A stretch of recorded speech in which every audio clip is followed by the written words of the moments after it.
berapa banyak protein yang kamu butuhkan per hari? You need to know this. Pada umumnya, rekomendasinya untuk konsumsi sekitar 0,8 sampai 1 gram protein per kilo berat badan. Tapi untuk orang yang olahraga secara intens bisa 1,5 sampai 2 gram protein per kilo berat badan. Sebagai contoh, perempuan dengan berat badan 60 kilo butuh sekitar 60 gram protein per hari. Supaya lebih jelas, itu setara dengan 2 telur, 150 gram tempe, dan 100 gram dada ayam per hari. Contoh B, cowok yang nge-gym secara intens dengan berat badan 75 kilo butuh sekitar 112 sampai 150 gram protein per hari. Itu setara dengan 3 telur, 150 gram tempe, 250 gram dada ayam, dan 200 gram tahu. Protein membentuk dan menjaga massa otot, lalu salah satu makronutrisi yang membantu supaya kamu merasa kenyang lebih lama.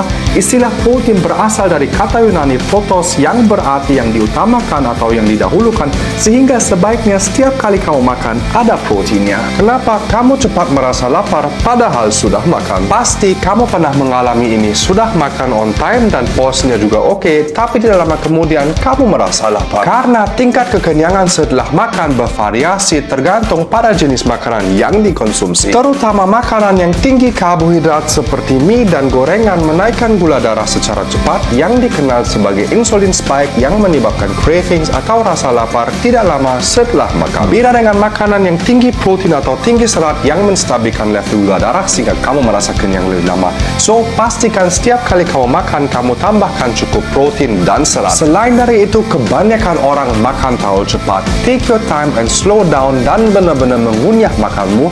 Itu akan membantu supaya kamu merasa kenyang lebih lama, lalu juga membantu pencernaanmu karena salivamu mengandung enzim yang membantu penyerapan nutrisi. Terakhir, sama seperti serat, cuka apel juga memperlambat pencernaan dan menstabilkan level gula darah sehingga kamu merasa kenyang lebih lama dan menghindari cravings. Coba konsumsi 2 sendok makan cuka apel dalam 1 gelas air sebelum makan. Ini cara bulking dalam bulan puasa. You need to know this. Contoh menu bulking ini di 2.600 kalori untuk orang dengan berat badan 68 sampai 77 kilo. Kalau berat badan kamu lebih berat, kamu tambahkan jumlah kalorinya. Kalau kamu lebih ringan, kurangi jumlah kalorinya. Saat sahur, 100 gram oatmeal yang kamu bisa bikin sebagai overnight oats sehingga gampang dimakan. Sebagai sumber protein, 3 telur dan 200 gram tempe.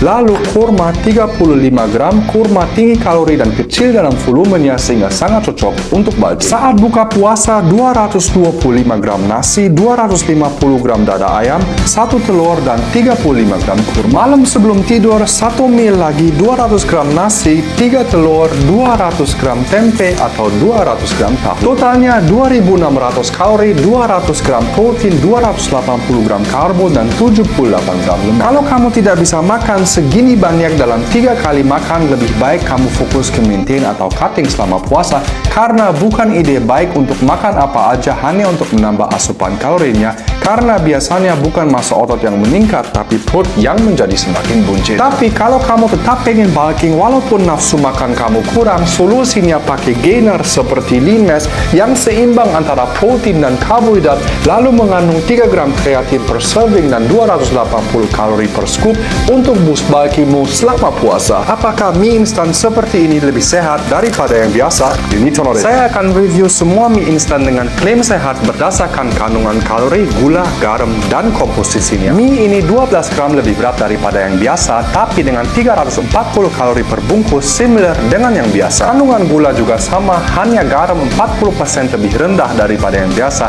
tapi secara komposisi hampir sama dengan yang biasa. Yang ini 70 kalori, 2 gram gula, dan 56% garam lebih rendah daripada yang biasa, tapi dalam komposisinya ada 2 jenis gula yaitu maltodextrin dan gula pasir, lalu mengandung penstabil dan pewarna alami. Intinya 2 ini sedikit lebih sehat daripada yang biasa. Next, juara 2, walaupun garamnya lumayan tinggi, komposisinya oke, tidak mengandung gula, pewarna, pengawet, dan MSG. My winner juara 1 mie instan ini satu-satunya yang tidak pakai tepung terigu, tapi tepung mocha dan tepung beras sehingga gluten free atau bebas gluten. Lalu minyak goreng diganti dengan minyak kelapa tanpa pewarna, tanpa pengawet, tanpa MSG, dan tanpa tambahan gula pasir. Lalu 50 kalori lebih rendah daripada yang biasa, hanya mengandung 1 gram gula dan 52% lebih rendah dalam kandungan garam. Ini cara Cara bedain jus buah asli dan jus konsentrat. You need to know this. Banyak orang belum tahu kebanyakan jus kemasan yang dijual di pasaran terbuat dari jus konsentrat bukan jus buah asli. Jus konsentrat adalah hasil dari proses penguapan air pada jus buah segar hingga tinggal sari pekat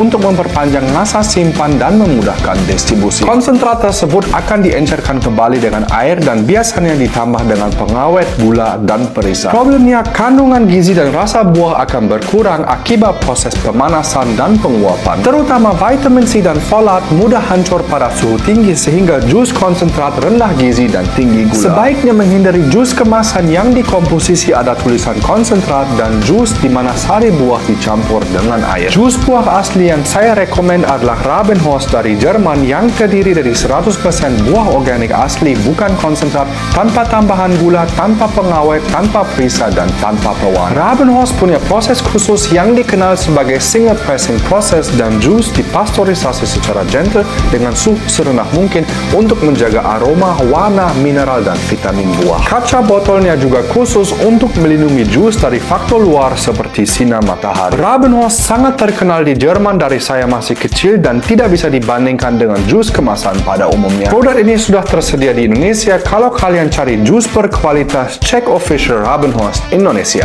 Ini cara sahur secara sehat part 2. You need to know this. Kemungkinan besar kamu sudah nonton video ini dan banyak banget dari kalian minta variasi sahur yang lain supaya tidak bosan. Overnight oat juga sangat rekomen untuk sahur, terutama untuk kalian yang bangun agak telat karena disiapkan malam sebelumnya. Caranya juga simple banget. Masukkan oatmeal ke dalam toples atau mangkok. Sebaiknya pilih yang steel cut atau rolled oats karena itu punya indeks glikemik paling rendah. Tambahkan chia seed yang tinggi omega 3 dan serat, lalu membuat teksturnya seperti puding. Whey protein juga sangat cocok dalam overnight oat untuk menambah rasa dan proteinnya. Sebagai pengganti whey, kamu bisa pakai bubuk kokoa dan di samping kamu siapkan putih telur atau telur sebagai sumber protein. Tambahkan pemanis sesuai selera. Saya sarankan stevia karena tidak mengandung gula dan kalori. Tinggal tambah susu atau air lalu aduk sampai merata dan diamkan dalam kulkas semalaman. Ini bisa ditambah dengan kurma dan kayu manis, tapi overnight oat bisa divariasikan sesuai selera kalian. Walaupun menu sahur kali ini ada karbonnya, tidak akan menyebabkan lonjakan gula darah yang cepat atau drastis karena dikombinasi dengan lemak yang baik dari chia seed dan susu, lalu ada proteinnya dari whey atau telur, sehingga gula darah tetap stabil dan memberikan energi yang konstan, lalu menghindari rasa cepat lapar dan lemas selama puasa. So, jangan lupa untuk share video ini supaya teman dan keluargamu tambah sehat dalam bulan puasa.